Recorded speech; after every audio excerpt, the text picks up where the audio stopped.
Boa noite, irmãos. A graça e a paz do nosso Senhor e Salvador Jesus Cristo esteja na sua casa e no seu coração. É um prazer poder mais uma vez compartilhar com você a palavra de Deus e pedir a Deus que continue abençoando as nossas vidas, as nossas famílias, nesse momento em que nós não estamos podendo ir ao templo, fazermos o nosso culto, que é o culto coletivo, mas estamos fazendo culto coletivo de outras formas, cada irmão na sua própria casa, com a sua família, adorando, linkado aí nas mídias sociais e podendo compartilhar da graça de Deus, da bênção de Deus. Quero começar a mensagem dessa noite, não exatamente com uma mensagem, mas com uma expressão de gratidão a Deus. Hoje pela manhã eu soube que o irmão Cláudio Rocha, o irmão por quem temos orado e por quem os irmãos oraram também no culto de ontem, já recebeu alta, já está na sua casa, com a sua família, e nós louvamos a Deus. Já são duas pessoas, pastor Sócrates também já está bem melhor do que estava, nós louvamos a Deus por isso, agradecemos a Deus pela sua graça, pela sua misericórdia, pelo seu amor, né? As suas misericórdias que se renovam a cada manhã, e como grande é a sua fidelidade. Eu quero convidar você para abrir a sua Bíblia no livro de Jeremias, capítulo 18, e nós leremos do verso 1 ao verso 6. Abra, por favor, a sua Bíblia, e eu peço que você não feche a sua Bíblia, permaneça com a sua Bíblia aberta, para ir verificando aquilo que estamos falando dentro da palavra de Deus. Jeremias 18, de 1 até o verso 6, diz assim: Palavra do Senhor que veio a Jeremias, dizendo: Dispõe-te e desce à casa do oleiro, e lá ouvirás as minhas palavras. Desci à casa do oleiro, e eis que ele estava entregue à sua obra sobre as rodas. Como o vaso que o oleiro fazia de barro se lhe estragou na mão, tornou a fazer dele outro vaso, segundo bem lhe pareceu. Então veio a minha palavra do Senhor: Não poderei eu fazer de vós como fez este oleiro, ó casa de Israel? Diz o Senhor: Eis que, como barro na mão do oleiro, assim sois vós na minha mão, ó casa de Israel. Que o Senhor abençoe os nossos corações rica e abundantemente. O início do ministério de Ezequiel, ou de Jeremias, desculpa, ele é bem interessante porque até o capítulo 16, aproximadamente, Deus está anunciando destruição sobre os judeus.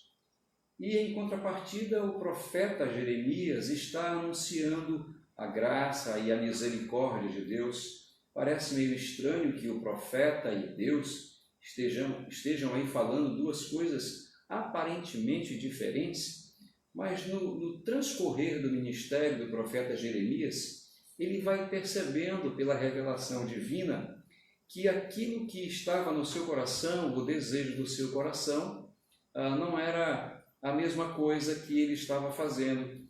Ele queria realmente e precisava realmente se alinhar a Deus, fazer aquilo que era da necessidade de Deus, para que os dois pudessem andar novamente. Até porque o povo judeu estava se rebelando contra a lei de Deus, não fazia mais caso de Deus, e também já estava maquinando matar o próprio profeta. Vocês podem imaginar como é que Deus poderia derramar a sua graça, o seu amor e a sua misericórdia sobre um povo que o rejeita e que tenta matar os seus próprios profetas? Estão lembrados da oração de Jesus, do lamento de Jesus: Jerusalém, Jerusalém, que mata os meus profetas e que maltrata aqueles que são enviados. E Deus, na pessoa de Cristo, faz aquele lamento, mostrando quantas vezes ele desejou juntar o povo de Israel, mas eles eram um povo rebelde.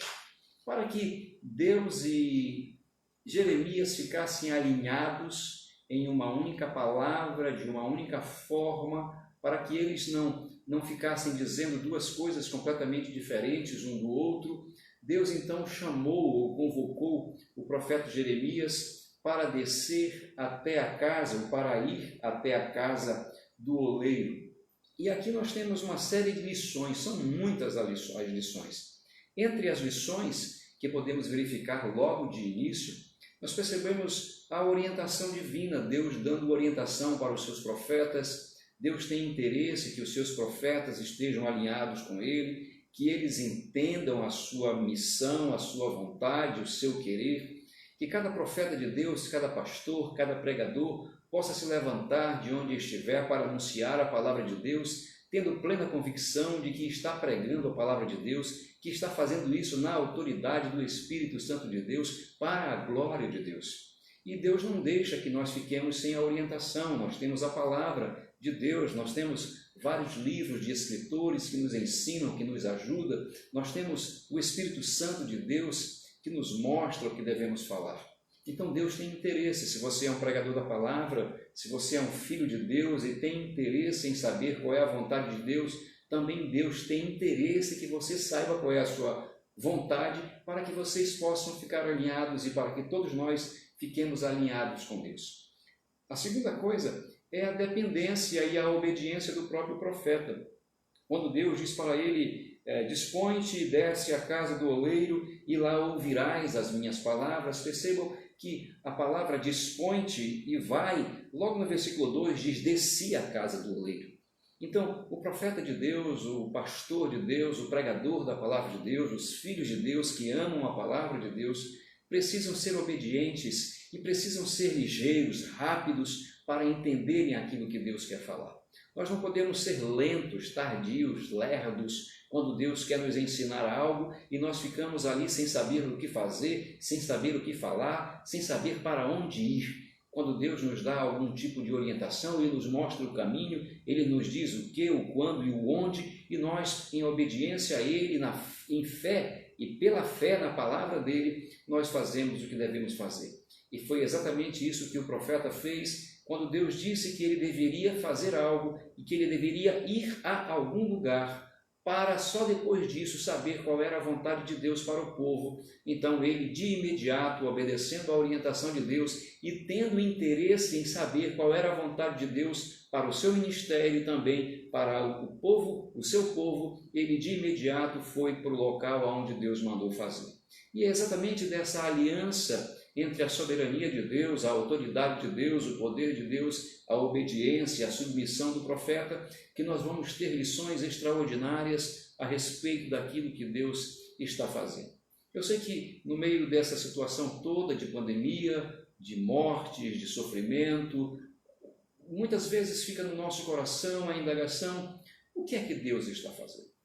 É importante nós sabermos que muitas vezes Deus trabalha por processos. E Deus tem um plano, tem um projeto. Esse projeto ele não é algo imediato, mas ele é algo que começou e nós estamos participando do andamento desse projeto. Deus tem um plano para a humanidade, Deus tem um plano para o homem, para a sua criação, e nós devemos deixar de lado esse pensamento de que Deus tem apenas um plano para a minha vida e que Deus quer fazer apenas o desejo só do meu coração, sem levar em consideração a sua vontade maior, a sua soberania, o seu plano eterno para a humanidade. Nós devemos levar em consideração que Deus tem algo muito maior, que os pensamentos de Deus são maiores do que os nossos pensamentos, que os caminhos de Deus são mais elevados, são mais altos do que os nossos caminhos, e por entendermos que Deus é o Todo-Poderoso, que nós somos os privilegiados de podermos anunciar e servi-lo, não é? Nós podemos e devemos obedecê-lo assim que Ele nos dá essa orientação.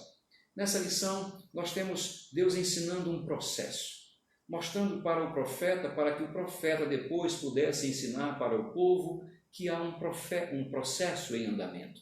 Mesmo nesses dias de pandemia, de sofrimento, de dor, e quando a indagação vem, o que é que Deus está fazendo? Deus está fazendo aquilo que Ele se propôs a fazer desde o dia que criou o homem. Ele está realizando o seu projeto, Ele está em andamento no seu plano, e esse plano está bem avançado.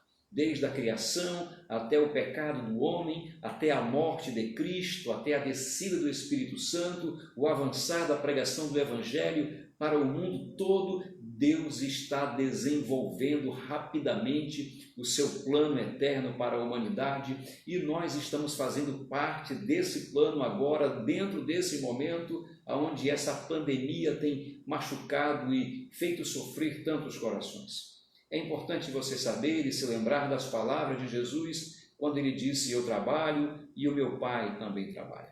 Deus não está de braços cruzados, Deus não está rindo da humanidade, tampouco Deus está achando bom tudo que está acontecendo com a humanidade.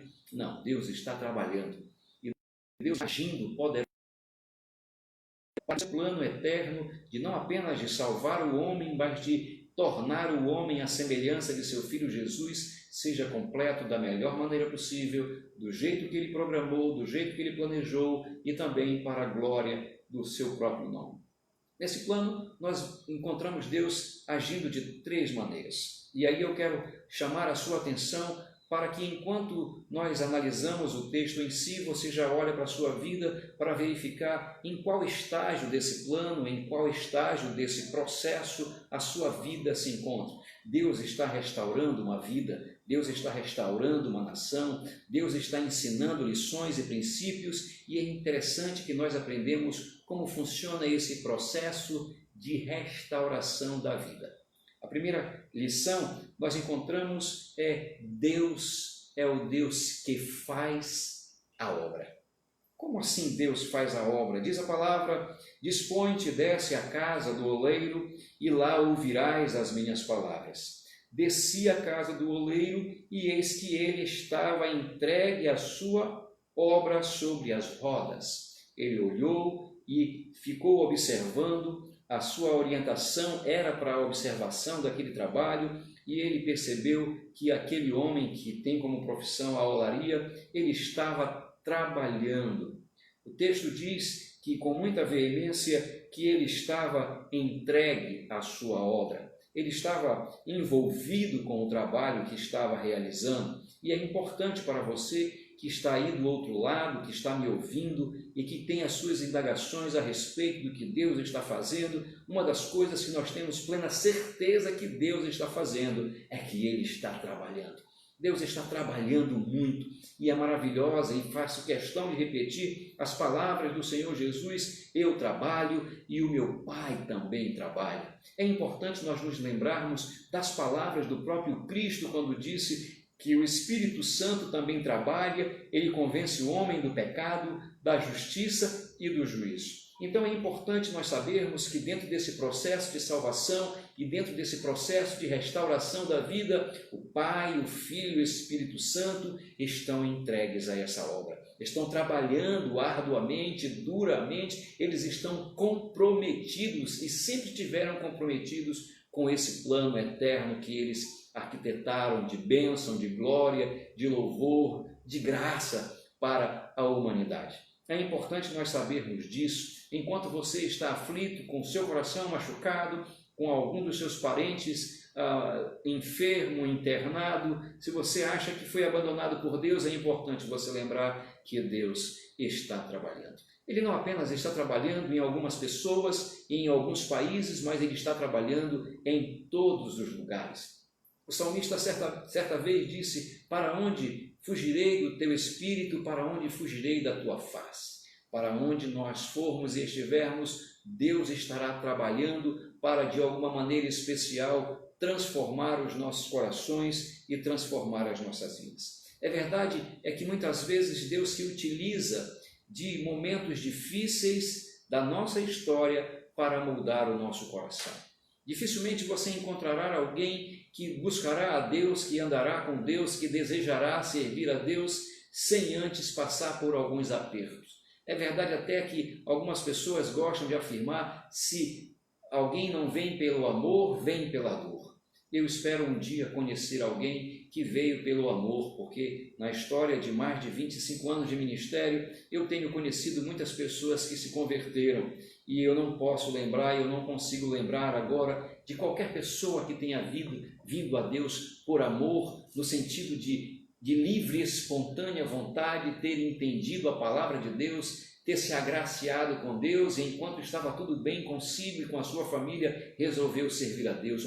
que Deus maravilhoso, que Deus lindo, então eu vou servir a Deus. Geralmente as pessoas estão no fundo do poço, elas estão machucadas, elas perderam aquilo que era importante para elas e elas agora estão desesperadas sem saber o que fazer, e é exatamente nesses momentos de aflição, de angústia, de dor, que Deus se apresenta para elas como um Deus gracioso, um Deus que trabalha, um Deus que está presente, um Deus que tem interesse em transformar a vida dessa pessoa, mesmo que ela não tenha nada para dar em troca, mesmo que ela não consiga dar nada em troca, mesmo que não exista nada que ela possa dar em troca, nós encontramos sempre Deus trabalhando.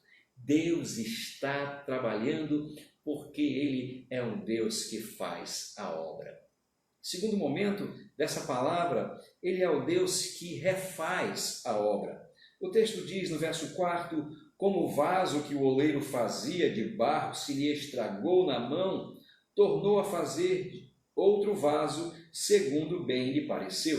Eu quero agora me deter na primeira parte do verso 4, que diz, como o vaso que o oleiro fazia de barro se lhe estragou na mão. Primeira observação que eu quero fazer para os irmãos e para você, meu amigo, que nos ouve nessa noite, é a composição daquele vaso. O texto diz que aquele vaso era de barro.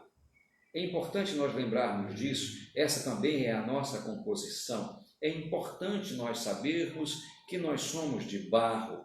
E em um outro texto da Bíblia diz, porventura pode o vaso dizer para o oleiro, por que você me fez assim?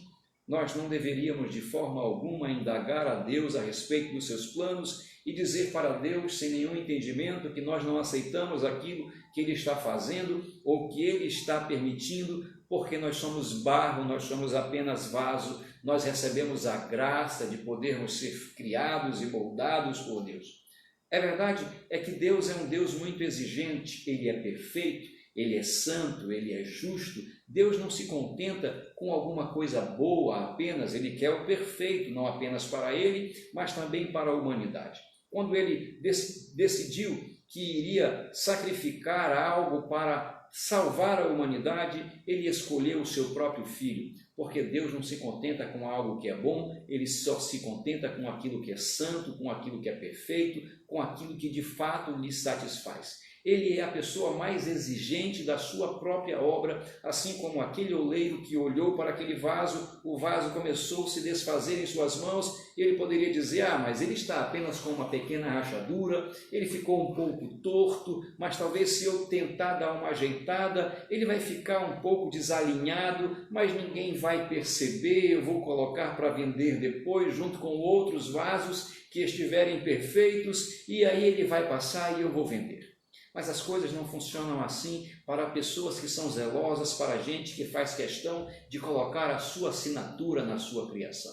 Aquele oleiro, assim como Deus te utilizou do zelo dele, ele sabia que qualquer pessoa que olhasse para aquele vaso iria depois olhar com muita seriedade e avaliar com muita seriedade se alguma outra vez iria comprar algum vaso dele. Ele só se continha com a perfeição, ele queria a perfeição. O seu nome estava ali naquele vaso e ele não podia abrir mão da qualidade, da garantia, da certeza, da perfeição daquele trabalho. É a mesma coisa que Deus faz conosco, por isso Deus se utilizou daquele oleiro para exemplo e se colocou no lugar dele. Quando Deus fez o homem, ele fez o homem perfeito.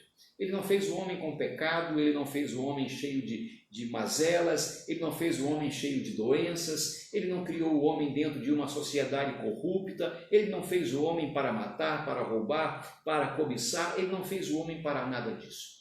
O homem é que meteu os pés pelas mãos e se tornou isso que nós somos hoje, uma criatura egoísta, malvada, perversa, uma criatura que muitas vezes deixa o seu próximo morrer, tendo a solução para salvar o seu próximo. No entanto, diante disso, a Bíblia descreve que aquele oleiro, a semelhança de Deus, não se contenta com defeitos, mesmo que esses defeitos ou mesmo que esses pecados sejam pecados pequenos aos olhos humanos, mas aos olhos divinos, toda rachadura é uma rachadura, assim como todo pecado também é um pecado. Por isso, avaliando aquele vaso, olhando para a rachadura, olhando para o desnível, está desalinhado, aquele oleiro disse: eu não posso assinar uma obra com esse defeito, eu vou ter que desfazer esse trabalho. E muitas vezes nós estamos exatamente nesse processo. Nós já sabemos que Deus está trabalhando nas nossas vidas, mas ainda assim nós estamos desalinhados, nós estamos com rachaduras, com brechas, nós estamos cheios de defeitos, e não são defeitos que Deus tenha colocado em nós, mas defeitos que nós mesmos procuramos, pecados que nós mesmos buscamos para as nossas vidas, e a maioria dos nossos problemas, dos nossos sofrimentos, não é porque Deus fez alguma coisa para nós, mas é porque nós nos envolvemos com coisas que acabaram trazendo como resultado a nossa dor e o nosso sofrimento. Se você quiser um exemplo muito claro, você olhará para a sua vida financeira nesses dias e você dirá com muita tranquilidade: eu estou muito endividado porque o governo fez isso, porque chegou o coronavírus, mas possivelmente você vai ter que concordar que não tomou as devidas precauções, não guardou o seu dinheiro, não avaliou que poderia acontecer alguma coisa ruim, não tem nenhuma reserva, e sempre nós queremos colocar a culpa nos outros, mas a verdade é que nós também somos culpados por não tomarmos as devidas precauções e termos cuidado com os nossos recursos e termos cautela com as coisas que nós gastamos. É importante nós lembrarmos que Deus tem um plano. E quando Ele fala sobre perfeição, quando fala na situação de nos criar e nos fazer, quando Ele exige qualidade nas nossas vidas, Ele nos mede pela pessoa de seu Filho Jesus Cristo, ou Ele nos mede por Ele mesmo. Talvez você ache: mas eu não sou tão pecador quanto o fulano de tal, eu não faço aquilo que aquela pessoa faz, mas os outros nunca serão medida para as nossas vidas. Deus jamais, diante do juízo dele, irá olhar para nós e vai dizer: eu vou deixar você entrar no céu porque você é melhor do que aquela pessoa. É importante nós lembrarmos que todos pecaram e destituídos estão da graça de Deus, que não há nenhum justo, nenhum sequer, mas existem pessoas que foram justificadas pelo sangue precioso de Jesus. O que Deus quer de nós é: sede santos como eu, o Senhor vosso Deus, sou santo. E no Novo Testamento nós encontramos uma palavra fantástica vindo da pena do apóstolo Paulo através da ação do Espírito Santo. Até que todos cheguemos à unidade da fé, ao pleno conhecimento do Filho de Deus, à perfeita varonilidade, à medida da estatura da plenitude de Cristo. Em outras palavras, nós só ficaremos na roda, ficaremos perfeitos como vasos quando Deus colocar Jesus Cristo de um lado, nos colocar ao lado de Cristo e Ele olhar para nós e nós formos semelhantes a Jesus Cristo. Aí sim nós estaremos passando no plano ou no projeto ou no senso de qualidade de Deus. É por isso que muitas vezes Deus faz simplesmente assim conosco. Ele nos moe, Ele permite que nós sejamos desfeitos diante das circunstâncias da vida, para que nós possamos, de uma maneira muito especial, receber dentro do processo dele a ação que Ele tem para cada um de nós. Deus é o Deus que faz a obra, mas Deus também é aquele que avalia a obra, é Ele que desfaz a obra, porque Ele tem um plano de qualidade, um senso de qualidade. O controle de qualidade de Deus é muito alto. Ele não quer apenas que sejamos bons ou que nos achemos bons. Ele quer nos transformar à semelhança de Jesus Cristo, nosso Senhor e Salvador. O último momento e a última lição que eu quero compartilhar com vocês hoje é que Deus é o Deus que refaz a obra. Seria muito impróprio acharmos que simplesmente Deus olha para nós e quando se agrada de nós, Ele simplesmente destrói a sua obra, Ele não quer mais saber da sua obra, Ele não quer mais saber das nossas vidas. Nós temos falado muitas vezes que Deus não nos abandona. A Bíblia diz que Ele jamais lançará fora aquele que foi até Ele. Ele tem um processo de santificação nas nossas vidas e todos os dias Ele busca nos fazer gente melhor, a semelhança de Jesus. É por isso que Ele não desiste de nós, Ele não desiste do seu próprio trabalho, mesmo quando nós atrapalhamos o Espírito Santo e entristecemos o Espírito Santo, ainda assim a Bíblia diz que aquele que começou a boa obra em nós há de aperfeiçoá-la até o dia de Cristo Jesus. O texto diz, dentro desse raciocínio, a palavra assim, tornou a fazer dele outro vaso, segundo bem lhe pareceu. Na segunda parte do processo, o vaso não estava bom, então ele desfez. Depois, tendo desfeito, ele não jogou o barro fora, ele simplesmente o modelou novamente, jogou água e ele, com todo cuidado, com todo carinho, diz a palavra de Deus que ele tornou a fazer outro vaso. Mas é interessante nós levarmos em consideração que a palavra que está aqui é tornou a fazer dele outro vaso.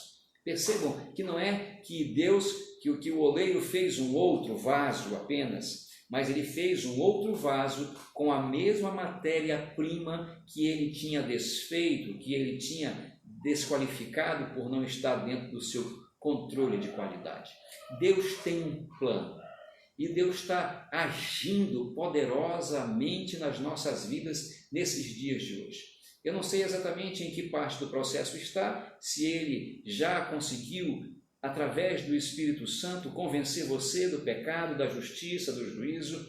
Eu não sei se você já é crente e tem andado desviado dos caminhos de Deus e Ele está dizendo, você não está à semelhança de Cristo, eu preciso trabalhar melhor na sua vida. E se de repente Deus está se utilizando de todo esse processo para fazer você voltar para Ele, você voltar para as Escrituras, para você sentir o desejo, a falta do templo, que muitas vezes você tinha a oportunidade dominicalmente de ir para a casa de Deus para adorar a Deus e você simplesmente dizia que não queria ir para o templo e agora Deus simplesmente cortou o templo, ninguém mais pode ir ao templo e agora nós nos lembramos como era tão importante, como era tão agradável estar na casa de Deus simplesmente porque agora Deus está fazendo. Deus vai refazer as nossas vidas. Nunca mais nós seremos pessoas iguais depois dessa pandemia. Nós seremos lembrados como a igreja antes da pandemia e a igreja depois da pandemia. A comunhão antes da pandemia e a comunhão depois da pandemia. A evangelização antes da pandemia e a evangelização após a pandemia. Aqueles que eram fiéis antes da pandemia e aqueles que são fiéis e que serão fiéis após a pandemia, porque Deus está trabalhando, Ele está refazendo as nossas vidas e Ele não faz isso do jeito que a gente quer, da maneira que a gente quer. Talvez você esteja na sua casa dizendo, poxa, mas tantas pessoas sobreviveram, tanta gente conseguiu entrar no hospital e não foi assim, sintomático, não precisou ser entubado, não morreu, não é? E de repente você diz, mas por que teve que morrer alguém da minha família? É porque Deus está refazendo a sua vida, Deus está refazendo a sua história, Deus está refazendo a sua família e lá na frente você dirá, todas as coisas cooperam para o bem daqueles que amam a Deus. Você reconhecerá que apesar de todo o mal que aconteceu na sua vida e na sua família, tudo isso ainda redundou para o seu bem e para a glória de Deus, porque Deus faz as coisas do jeito que lhe apraz, do jeito que lhe agrada e não do jeito que a gente quer. O processo de restauração da vida, ele segue esse processo. Deus é o Deus que faz a obra, Deus é o Deus que avalia e desfaz a obra, Deus é aquele que refaz a obra como Ele quer. Eu termino a palavra dessa noite dizendo e lendo as palavras do próprio Jeremias, ou a palavra de Deus escrita por Jeremias. Então veio a mim a palavra do Senhor, não poderei eu fazer de vós como fez este oleiro, ó casa de Israel? Diz o Senhor, eis que, como barro na mão do oleiro, assim sois vós na minha mão, ó casa de Israel. Que Deus seja glorificado com a sua santa e bendita palavra. Lembre-se, você está sendo moldado, você está sendo avaliado. e você está sendo refeito. Não reclame do oleiro, não reclame de Deus. Agradeça a Deus pelo privilégio de Ele estar trabalhando em sua vida.